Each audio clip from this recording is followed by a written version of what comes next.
Yes, twizeye ko mumeze neza cyane mwe mwese mukunda kandi mugashyigikira ibiganiro bya Spotify.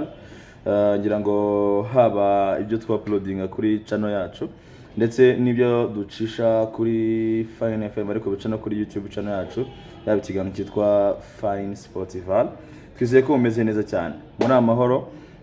Muri iki gitondo ngira ngo twazindutse nyuma yo kurarana amakuru menshi cyane turavuga tuti reka dushaka ibyo kibyibuze mbere yuko dutangira n'akandi kazi turi buze kubanza tubaha amakuru mukwiye kuba mumenya mu buryo bumwe ndetse n'ubundi. Kinzinduye cyane kurusha ibindi byose kugira ngo ni ibirebana na issue cyangwa se ni issue irebana n'umusore bita Richard. Ngira ngo umusore bita Richard ni umusore wakunze kugenda agaruka mu bitangazamakuru cyane, ni umusore ikipe ya Bumamuru, umusore w'umuwinga ushobora no gukina kuri point, umusore w'umuhanga cyane. Ntekereza ko ari umusore ugomba gufasha equipe agomba gukinira umwaka utaha w'imikino. Impamvu nzindutse nterura cyane cyane kuri isije kugira ngo tuyivugeho nuko amakuru yarayeho ku masaha nimugoroba bisa nkaho hari icyahindutse kugira ngo tubahe updates mumenye amakuru agezweho uko bimeze, ibintu byose bimeze bite, byagenze bite. Niyo mpamvu nabari kubibona kuri titre ari kubona ikintu cyane cyase titre yanditse ngo byagenze bite, kugira ngo uwitwa Richard wiriwe mu biganza by'abariyo cyangwa se biganza by'ubuzi bw'ikipe ya Rayon Sport, kugira ngo yisange asa nk'uraye, reka mbivuge nk'uraye mu biganza by'ubuyobozi bw'ikipe yitwa Kiyovu Sport.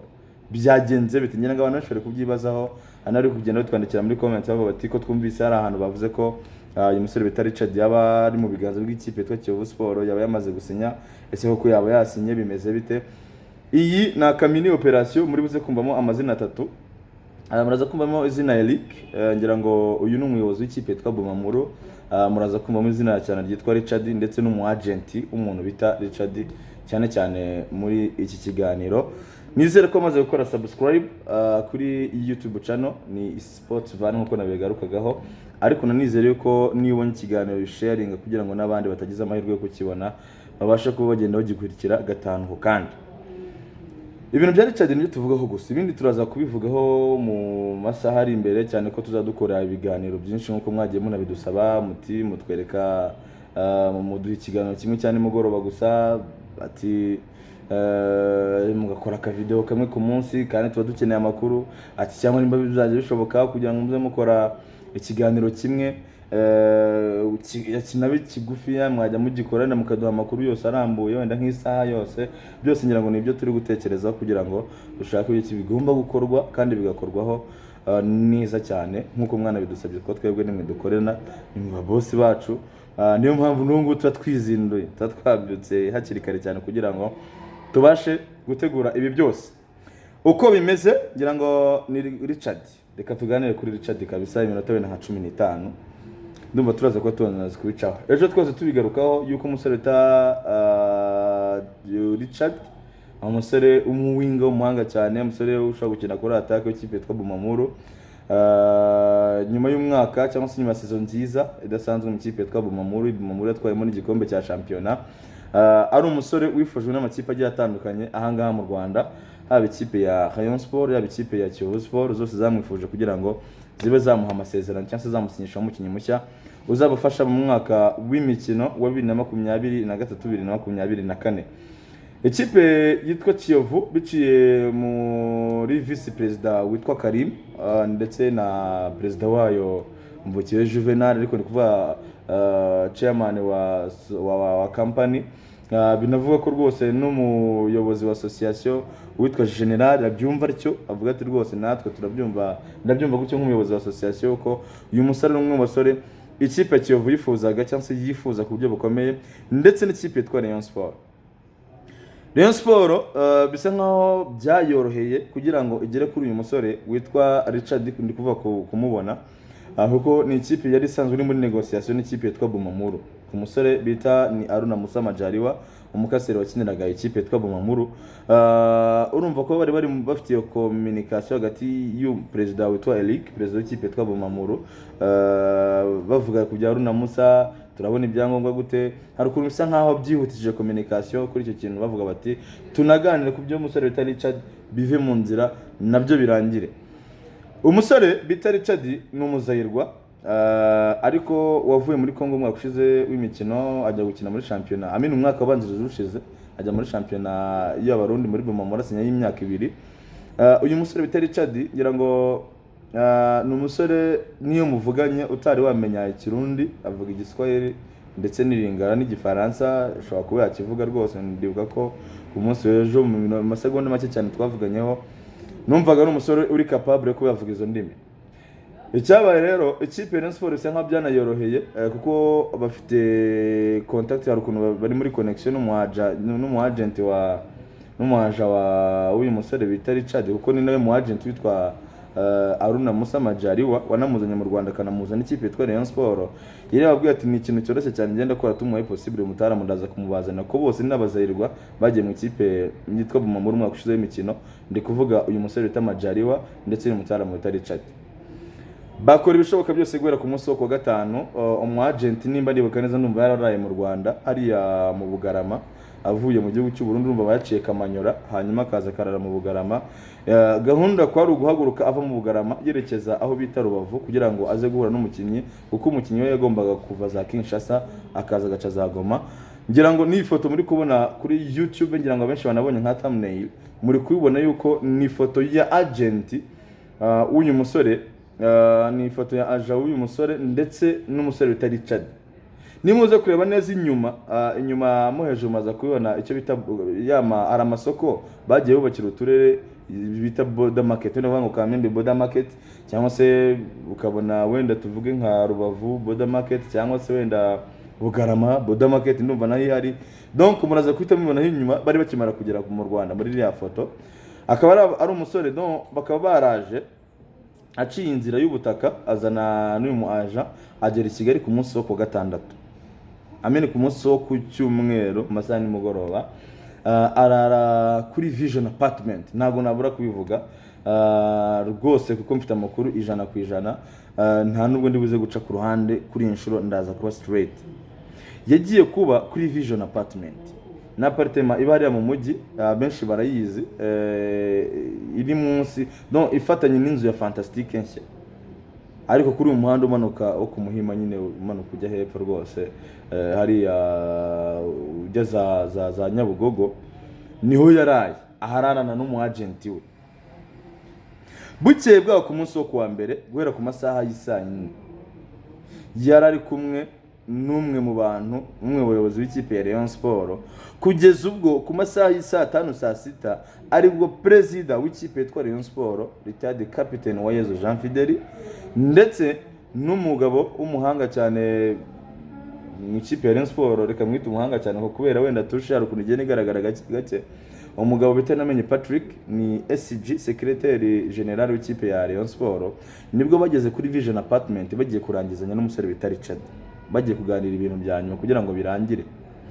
Baraganira kuko na mbere utwe Richard nigeze aruhanya mu biganiro bye kuko ikipe ya Rayon Sport yaramuvugishaga n'ikipe ya Kivu Sport ikamuvugisha ariko kavugisha n'ubuyobozi bwa Bumamuru nkuko Rayon Sport bari baravuga n'ubuyobozi bwa Bumamuru ariko umukinnyi bababwira ko we yifuza gukina imikino mpuzamahanga yifuza kuba akinira ikipe yitwa Rayon Sport kurenza uko yajya gukinira ikipe yitwa Kivu Sport.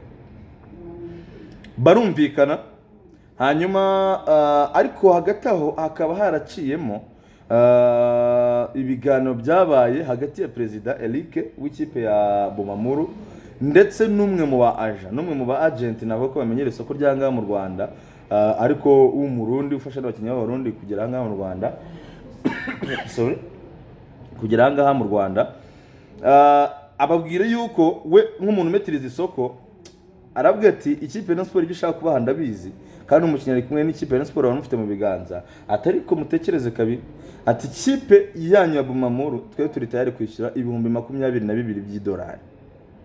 Ati ubwo koko murumva ikipe ya Bumamuru atari bwizunguka kurusha kuba yamugurisha mu kipe yitwa Rayon Sport donc aramukonvenga nk'umuntu metiriza isoko asa nk'ugizemo aho kantu ko kuba ariko mugani umukinnyi sinitaye kuba yajya gukina imikino mpuzamahanga ntago nitaye byo yajya gukina ibyo byose icyo twe tureba nicyo bita amafaranga mu kipe yitwa Bumamuru. Rayon Sport bumvikana n'umukinnyi, banumvikana ko agomba gusinya kontra akajya kurangizanya na Bumamuru hakiri kare, ariko bagomba kuyisinya mu ibanga. Hanyuma Rayon Sport ikishyura ibyo Bumamuru iri gushaka, hanyuma akajya gushaka ibyangombwa mu gihugu cy'u Burundi. Ubwo Rayon Sport yumvaga ibyangombwa agomba kujya gushaka ari ibirebana na release letter cyangwa se urupapuro rumwemerera yuko ikipe yamaze kumurekura ku buryo budasubirwaho. Aya ni amakuru yihutirwa, niyo mpamvu nafashe umwanzuro abantu reka nze nkora iyi video nyabagezeho hakiri kare kugira ngo abantu bave mu rujijo bamenye byagenze bite. Bamaze kumvikana ibintu byose rwose batanye no kuvuga ati ntacyo twaprojectinga kontra, ariko baramubwira bati ikipe ya Rayon Sport nimba ari ikintu kiri kwigora kurusha indi byose twaje tunabigarukaho ku munsi w'ejo, ni ibyangombwa bya bano bakinnyi bo muri bo muri aka karere. Nk'ubu nk'urugero impamvu witwa Joaquim Mojera ndetse n'umusore bita Charles bari batinze gutangira imyitozo twabigarutseho, kubona ikintu cyitwa passport byabaye ibibazo. Kugeza ubwo icyo bita criminal record byo kwibona byahise byihuta, ariko kubona passport ibazize ko kuva batanya kuzishaka icyumweru kirashize bari gushaka passport. Ubu ngubu ibyangombwa nibwo byabonetse, baraza gufata imodoka ku masaha nimugoroba, bazagira mu Rwanda ku munsi w'ejo mu masaha y'itondo, baraza na bisi nongere mbigarukeho. Hanyuma uwitwa Jonathan Ifunga Ifaso yinjiye mu Rwanda akoresheje icyangombwa cya CPG. Iranga abantu basanzwe bagenda barabizi yuko muri ibihugu by'akarere muri ibihugu wenda haba ibihugu biri muri CPG, Pays de Grarac, ubwo ni communauté de Pays de Grarac, ndumva ni mu Kinyarwanda no kuvuga ngo ni ibihugu biri mu biri byo mu biyaga bigari. Hanyuma hakaba n'ibindi bihugu biri muri East Africa.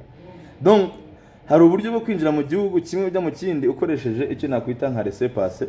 Ushobora gukoresha passport, ushobora gukoresha icyangombwa cya CPG cyangwa se n'ikindi gipapuro gishobora kuba cyagufasha kwinjira mu gihugu runaka cya East Africa aho indangamuntu bidakunda ukajya guteresha.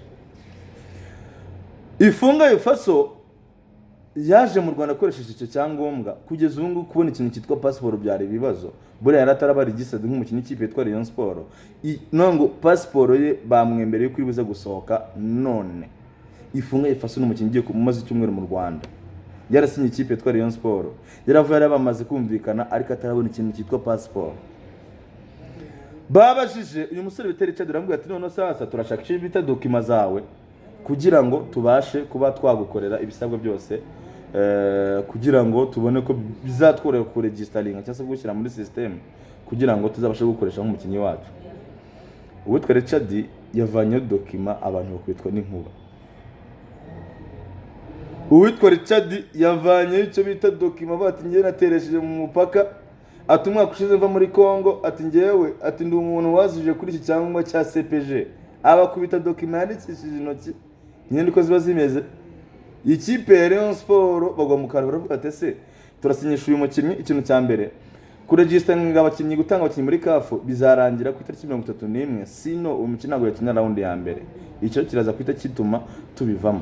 Ikindi cya kabiri, kubona passport y'uyu mukinnyi ntabwo byibuze biramutse byihuse cyane ko mu byo banegosiyaga hajemo ikintu kivuga ngo ni umukinnyi wasinye ikipe muri Kongo imyaka 5 imutiza Bumamuru imyaka 2. Bikaba bisaba yuko ikipe yitwa Rayon Sport iri buze kwishyira Bumamuru Rayon Sport ikanavugana ngo ni ikipe yo muri Kongo, cyangwa se ngo Bumamuru ikabafasha muri negotiation ngo zo kuvuga ngo amafaranga ya Bumamuru naya, ngo ikipe yamusije imyaka 5 muri Kongo naya, ngo ndetse nayo umukinnyi wita Richard ngo naya ngaya. Bakumva harimo utuntu tudukaprice twinshura bata, ariko ntacyo bitwaye, twebwe turemera ibyo bintu kubikora, ariko condition yo kubikora nta yindi. Ibi byangombwa byatura bikemanga bifite ikibazo.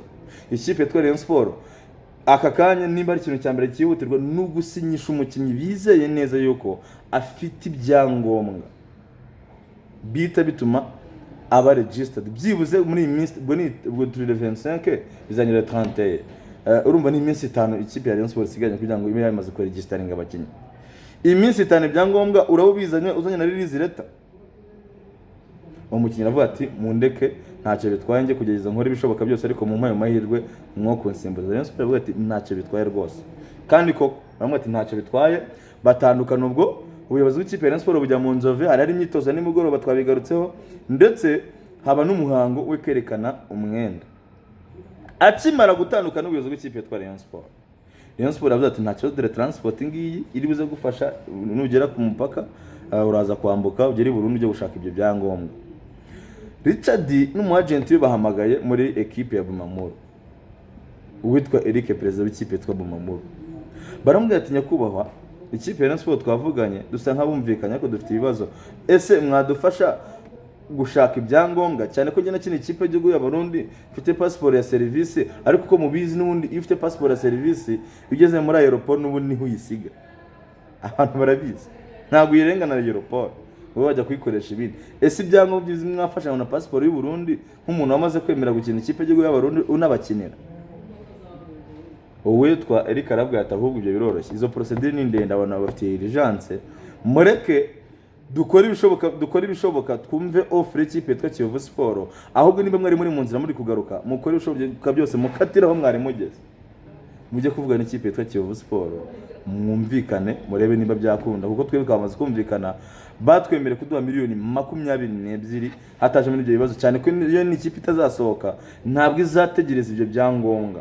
Nyine ibyo byangombwa amini ifite umwanya wo kubitegereza ukagenda ukabyirukankamo, donc ufite nk'ukwezi kose urwana n'ibyo byangombwa kugira ngo ube wabibonye. Umukinnyi ndetse na aja we baravuga bati mugani ibyo bintu byashoboka byanakora, cyane ko na Kiyovu n'ikipe yagaragaje yuko interest, ni ikipe yafashije abakinnyi benshi b'Abarundi, abo ba Bedi ba Pecho bandi batandukanye bagiye bigaragariza hariya, nanjye nshobora kuba najyayo nkaba nakwigaragaza mu buryo bumwe ndetse n'ubundi. Uwitwa Richard amakuru mfite yakatiye mu nzira ajya guhura n'ubuyobozi bw'ikipe yitwa Kiyovu Sport, yahuye n'abayobozi b'ikipe yitwa Kiyovu Sport baraganira.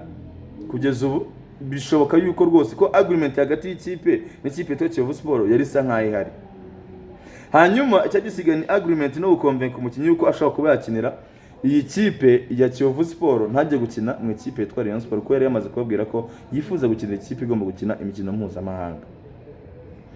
Kugeza ubu uwitwa Richard yaraye mu biganza by'ikipe ya Kiyovu Sport na Rayon Sport rwose. Umwaja yabaye Royo ahamagara ubuyobozi bw'ikipe yitwa Rayon Sport, abyibuka hari mu masaha hafi saa 5 gutyo z'ijoro, saa 4 hafi na 20 gutyo z'ijoro, abasobanurira ukuntu ibintu byose byagenze, bisa nkaho ababwira ko bageze n'impungenge yuko ibyo byangombwa bishobora gutinda bigahombya ikipe ya Rayon Sport kuba itazamukoresha muri round ya mbere, kandi ishaka abakinnyi igomba gukoresha muri round ya mbere, cyane ko umutoza yamaze kubabwira ko yifuza undi mukinnyi mu defenseur, hanyuma nababwira ko yifuza undi mukinnyi w'umwataka.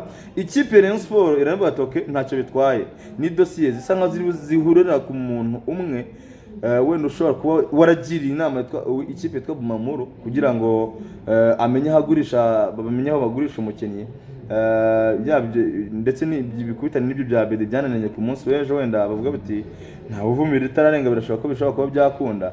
Ikipe ya Rayon Sport bahise bakora inama y'igitaraganya bakimara kumenya icyo nakwita iyo position twa Richard uko byagenze, bavuga bati umukinnyi wawe ashobora kuba yagize impungenge z'uko bya byangombwa bitaboneka vuba, natwe reka twe kwicara ubusa, twicare byibuze dupanga natwe ibyo twagombye kuba dupanga, twipange nkaho uyu mukinnyi bidashoboka cyangwa se bigoranye kubera ibibazo by'ibyangombwa, tugumana abawinga dufite, ahubwo dushyira imbaraga mu gushaka umumediateri.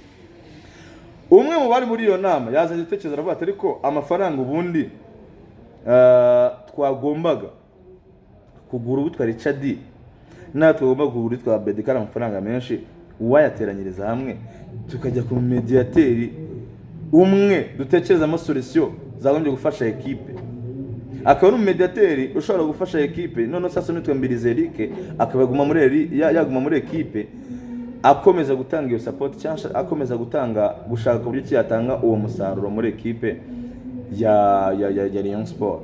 Kugeza ubu sinzi umwanzuro wafashwe, ariko amakuru hari rwose byo confirmed umusore bita Richard nibyo ku cyumweru yaraye mu Rwanda mu biganza by'ikipe yitwa Rayon Sport, barirwana ku masaha yose kugera ku masaha nimugoroba, ubwo ikipe ya Rayon Sport yamurekuraga ari umuntu ugiye gushaka ibyangombwa kugira ngo ize bemeranye nango ize yemere ko batereka umukono ku masezerano y'ibyo bari bumvikanye.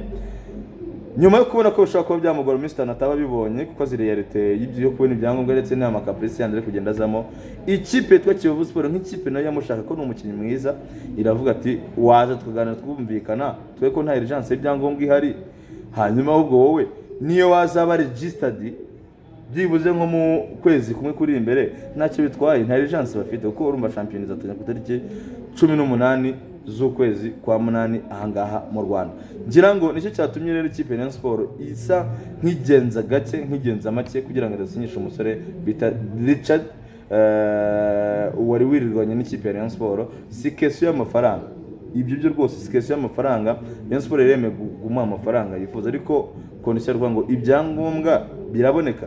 Ngira ngo nibiza kuba ngombwa rero ibyangombwa naza kubishyira hanze ko ni document ebyiri nazibonye z'urupapuro ziri ku mugaragaro z'umusore bita Richard. N'ubwino nibyo ariko nyina zifite, ni mu bantu bake cyane bazifite, nazikuye ahantu hakomeye cyane hakurya hari ukuntu umutaramu bati niba uri kwambuka agafotora ahantu mbere yo kuguterera kuvuga ati yambukire ntacyo bitwaye, document ngenda zifite nitaye ku buryo zangoye kuzibona, ariko ntacyo wenda abenshi basanga bamaze kugira idea cyangwa se bagize igitekerezo cy'uko byagenze cyane cyane kuri iyi deal y'umusore bita Richard ari mu biganza by'ikipe yitwa Kiyovu Sport kugeza ubu. Bon, ibiganza mvuga no ni umukinnyi ushobora gusinyira ikipe yitwa Kiyovu Sport uko niwe bari kumwe ahakanya.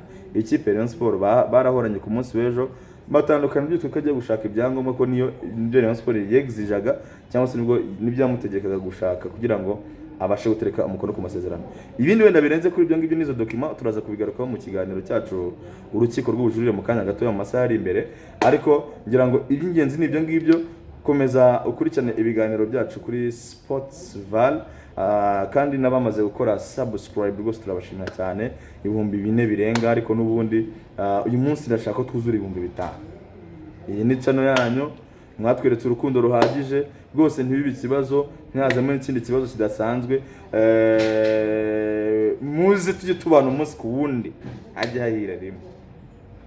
Yitwa Richard no twagarukagaho, ngira ngo nuko nashatse kugira ngo mbahe amakuru yuko bimeze, amakuru y'indani tutapfa gukura ahandi hose uretse hano kuri Sportsval. Mukande icyo bita subscribe, nyamuna mumfashe naho mukanya gato cyane mu rukiko rw'ubujurire ndetse na Sportsval mu masane mugoroba. Murakoze cyane.